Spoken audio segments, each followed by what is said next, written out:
Assalamualaikum warahmatullahi wabarakatuh. Saya sebagai mahasiswa psikologi Islam kepada wajahmu dan aku saya akan menjelaskan tentang memori. Menurut Sir Frederick pada tahun 1932 pertama kali meneliti memori. Memori itu mengingat kembali atau sama dengan proses rekonstruksi yang besar. Saat kita mengingat informasi yang kompleks, kita cenderung mengubah informasi yang kita kira kita miliki. Nah, definisi memori tersendiri itu kemampuan menyimpan informasi sehingga dapat digunakan lagi di masa yang akan datang. Encoding, proses pengubahan informasi menjadi simbol-simbol atau gelombang-gelombang listrik tertentu sehingga dapat disimpan di otak. Stroke atau retensi itu adalah penyimpanan dilakukan setelah encoding selesai. Retrieval adalah memanggil kembali informasi yang disimpan. Nah, lupa itu adalah bila informasi yang sudah disimpan tidak dapat dipanggil kembali. 3 tahapan memori: sensori input, sensori registrasi menuju sensortem memori, kembali ke rehearsal, terus menuju long term memori. 3 jenis memori. Yang pertama, sensori register, proses penyimpanan memori melalui jalur syaraf-syaraf sensori yang berlangsung dalam waktu amat pendek. Memori jangka pendek sama dengan working memory, proses penyimpanan memori sementara informasi yang disimpan hanya dipertahankan selama informasi itu masih dibutuhkan. Yang ketiga, memori jangka panjang. Nah, proses penyimpanan informasi yang relatif permanen itu yang disebut dengan memori jangka panjang. Memori sensori ingatan yang sangat singkat, bisa sampai 1,5-1/2 detik untuk visual, 2 detik untuk auditory. Membuat informasi sensorik memiliki kemampuan yang besar. Eksperimen oleh Sperling 1969. Short-term memory atau STM membutuhkan perhatian, kemampuan terbatas, kemampuan menyimpan informasi untuk waktu yang singkat atau akan hilang dalam waktu kurang dari 30 detik atau beberapa detik. Working memory adalah informasi yang disimpan hanya dipertahankan selama informasi tersebut dibutuhkan. Contohnya ketika kita menekan nomor telepon yang baru saja kita lihat di buku telepon. Nah, stroke di STM, rehearsal adalah pengulangan informasi untuk mempertahankan informasi tersebut di STM. Kita cenderung mengubah informasi tersebut pada acoustic kode. Contohnya B, P, V, R, M, L. Kita cenderung mengingat nama huruf tersebut B, P, V dibandingkan bentuk huruf. Storage di STM, chunk kesatuan informasi atau sepotong informasi yang disajikan sebagai satu kesatuan arti. Kita hanya bisa mengingat 5-6 chunk di STM. Contoh is lateral, dorsal, summer, winter, fall, ventral, medial, spring, north, west, south. Kita tidak mungkin mengingat dengan baik semua kata di atas setelah 10 detik karena 12 cup melebihi kapasitas STM. Namun kata-kata tersebut diorganisasikan menjadi 3 cup: arah mata angin, musim, dan arah anatomi. Maka kita akan lebih mudah mengingatnya. Nah, long term memory atau LTM, bidang penyimpanan informasi jangka panjang, kapasitas penyimpanan sangat besar atau tidak terbatas, kemampuan penyimpanan permanen, menyimpan informasi dengan teratur berdasarkan sistem indeks,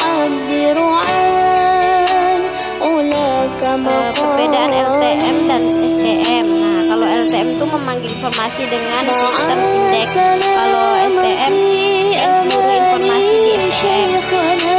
Yang kemudian yang LTM informasi yang disimpan informasi dengan semantik kodek. Kalau STM itu memori sensori dengan acoustic kodek. Yang kita kembali lagi ke STM. Nah, yang STM yang nomor 3-nya informasi yang disimpan bersifat permanen.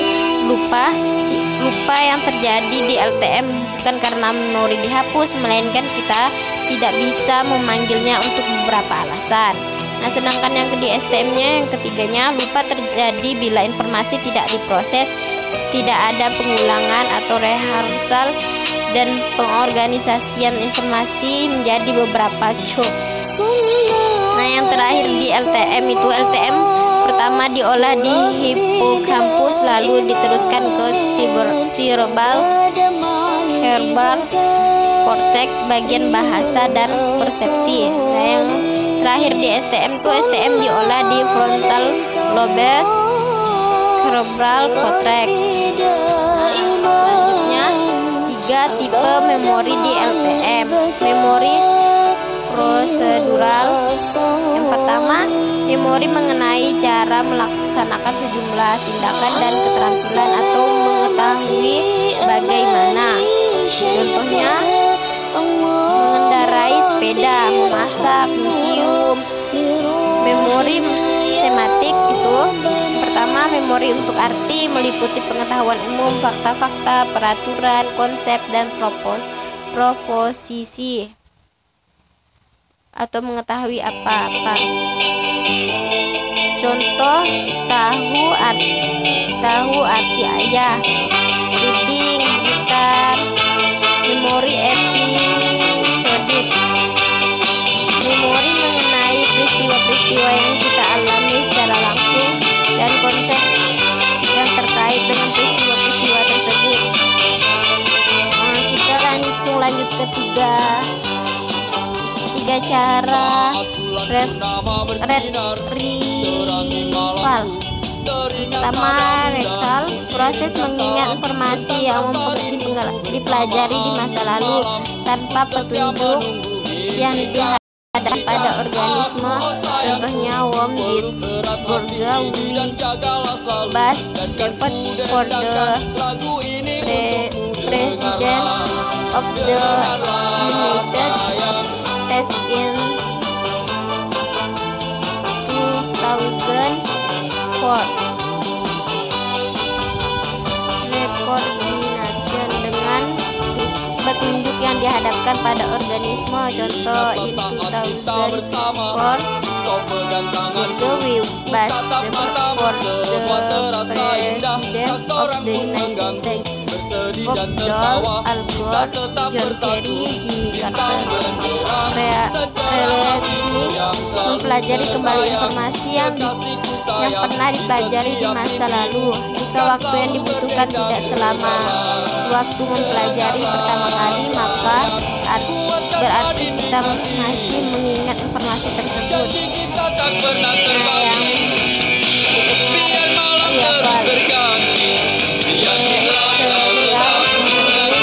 mengingat daftar item yang berurutan, maka kita akan cenderung mudah mengingat kata yang berada di urutan pertama atau terakhir dibandingkan kata-kata yang berada di tengah.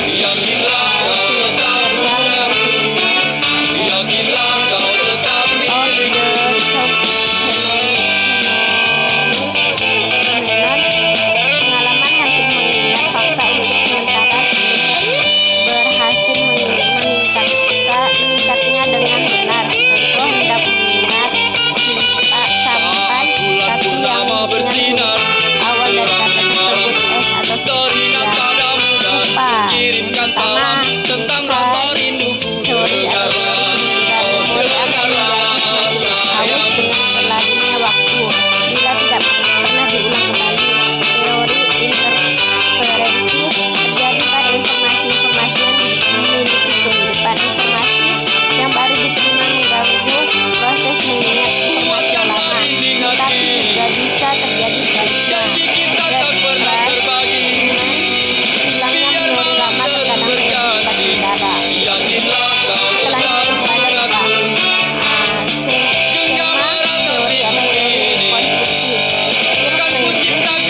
berdasarkan pengetahuan dan pemahaman yang kita miliki. Skema diasosiasikan sebagai keyakinan, pengetahuan, dan harapan pada diri seseorang. Bisa terjadi false memory, mengingat sesuatu yang sebenarnya tidak terjadi. Nah, pada teori motivated forgetting, kita cenderung berusaha melupakan hal-hal yang tidak menyenangkan, seperti kenangan masa lalu bersama mantan gitu. Yang kedua, teori Freud, pikiran sadar yang bersinggungan dengan informasi berbahaya dan tidak menyenangkan akan menekannya ketidaksadaran, mekanisme represion lupa, retrieval failure, kegagalan untuk mengingat karena kurangnya petunjuk. Kita dapat lebih mudah mengingat suatu pengalaman jika kita berada di lingkungan fisik. Pengalaman fisik yang sama dengan lingkungan fisik saat pengalaman tersebut terjadi. Deja vu, sudah pernah melihat. Nah, kondisi mental dan fisik juga dapat membantu mengingat atau state dependent memory. Mood congruent memory, saat sedang merasa senang kita cenderung mengingat hal-hal yang menyenangkan dan sebaliknya. Lupa karena sebab-sebab fisiologis. Setiap menyimpan informasi akan disertai perubahan-perubahan fisik di otak, disebut engram. Gangguan pada engram, amnesia, retrograde, dan amnesia anterograde. Gangguan memori, Korsakoff syndrome, mengalami anterograde dan retrograde amnesia disebabkan oleh kekurangan vitamin tiamin karena cintamu. Berkepanjangan pada pecandu alkohol kronis. Confabulation, ketika mereka tidak mampu mengingat sesuatu, mereka mengarangnya. Amnesia retrograde, ketidakmampuan mengingat informasi yang lalu sebelum munculnya gangguan. Amnesia anterograde, ketidakmampuan menyimpan atau mengingat informasi baru di LPM. Alzheimer, DCAC atau AD, bentuk di dementia pada orang tua, gangguan otak yang secara serius mempengaruhi kemampuan seseorang yang melakukan aktivitas sehari-hari.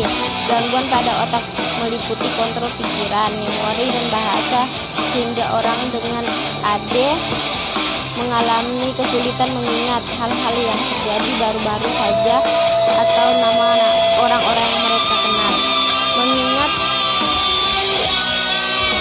kemampuan memori, pengulangan atau rehearsal. Penelitian menunjukkan bahwa pengulangan tidak ada artinya bila tidak dihubungkan dengan suatu konteks yang sudah dikenal. Konteks dapat berupa peristiwa, tempat, nama sesuatu, perasaan tertentu. Organisasi memonik informasi di organisasi sedemikian rupa dihubungkan dengan hal-hal yang sudah dikenal, sehingga informasi yang kompleks mudah untuk diingat kembali. Contoh metodologi, metode hubungkan atau link metode, dan jembatan keledai. Sekian yang dapat saya jelaskan. Mohon maaf karena kesalahan datangnya daripada diri saya dan kebenaran